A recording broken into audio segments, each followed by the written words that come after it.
Graduation season is upon us with all those new grads entering the workforce. We wanted to highlight a sometimes overlooked part of the interview process. Yeah, your body language can be as revealing as what you say. And to illustrate this, we set up a mock interview for a job seeker and then had an executive coach critique it.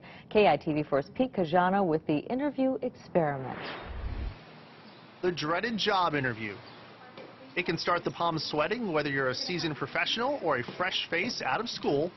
Raylyn Batakan just graduated UH, and she's about to enter the gauntlet of interviews. So I really want to get into public relations. Competition's fierce. Any edge can help. One difference maker is body language. We enlisted an expert to focus on that. Try it out and then see and give me some feedback, and then we can adjust. Allison Zecca is an executive coach. Business leaders seek her out for advice. And they hire me to help them be better at doing just that, being better executives and leaders. The focus for today's session, presentation. Your interview starts at first sight.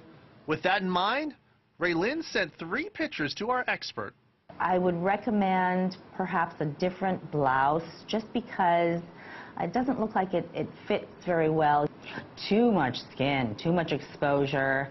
I'd recommend against the crop pants, although they're cute. I don't think that it's appropriate for a professional interview. So the black skirt from the first outfit, that combination with the blue blouse is the best. Raylyn's wearing that combination for this interview with local PR exec Barbara Pleadwell. She knows we're evaluating the interview, but doesn't know we're focusing on body language. Welcome, Raylyn.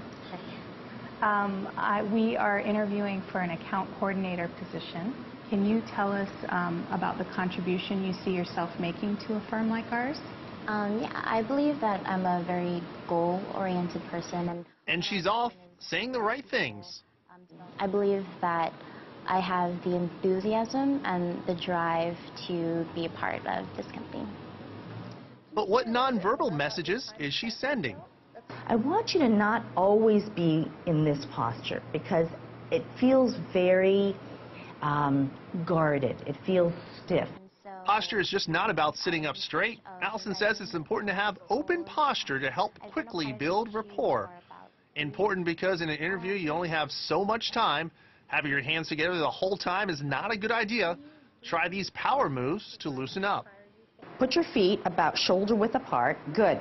And now put your arms to the side horizontally, almost like you're pushing against the walls. Just imagine there are walls on either side.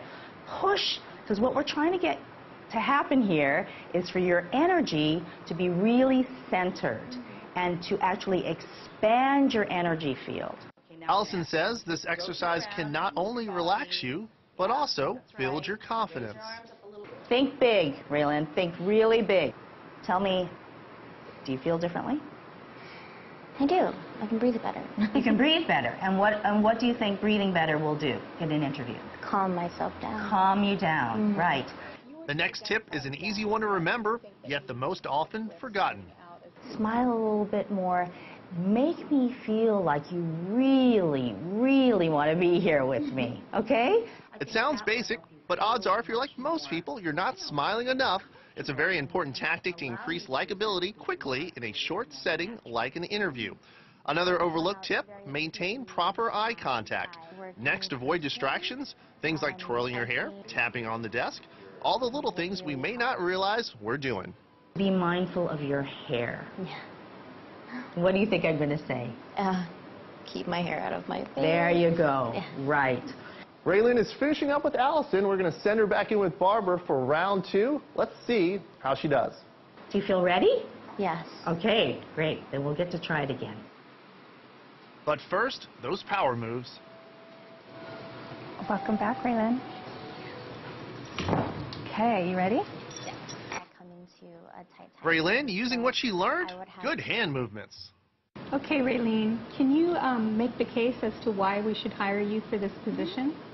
Well, She's more approachable, and look at that likable smile. Distractions kept to a minimum, hair back in place, no nervous hand motions, great posture. Let's see how she did. I definitely felt like she was more approachable.